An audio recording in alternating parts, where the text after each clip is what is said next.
Hi, I'm John Hyde from BBJ SimRacing, and today I want to cover a couple of ideas when it comes to making brackets and mounting button boxes and how I improved a small area of my rig.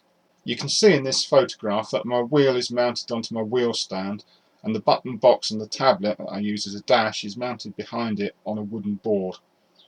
What I want to do is bring the button box forward and mount a second box above it using the small amount of space I have between my mouse and wheel.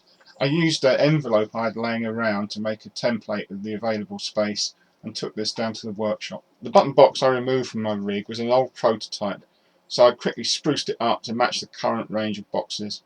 The key switch box you can see above is going to be mounted in this position at the end of the project. I took a piece of 6mm ply and marked out the dimensions from my envelope to make a baseboard. I cut it to shape with a jigsaw, made a notch for the cable from the bottom button box and sprayed it black. I then turned my attention to making the brackets.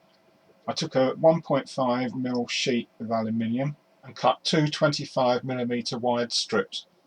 I find the easiest way to cut sheet aluminium is to use a metal cutting blade in the jigsaw.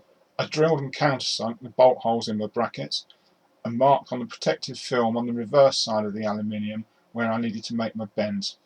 I wanted my brackets to have nice sharp bends, so I put them in a vise and beat them into submission with a hammer.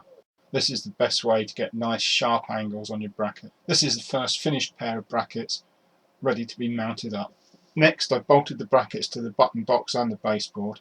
You can see I've had to trim the brackets to stop them overhanging the back of the baseboard. Before going any further, I offered this partially completed unit up to my rig just to make sure there was no problems with the fit. I then repeated the same process to make the brackets to fit the upper button box. These brackets were made from 50mm wide strips. I bolted the brackets to the key switch box, offered it up to the main assembly and marked the centres to drill the lower holes. I then bolted the whole assembly together. The last job was to make a small bracket to fit to the back of the baseboard. This would stabilise the whole unit when it was finally fitted. The unit was clamped into position and then screwed in place just using wood screws. Finally, here we can see the finished result. I'm pretty happy with how this has turned out, and I hope this video has given you some ideas as to how you can add button boxes to your own rigs.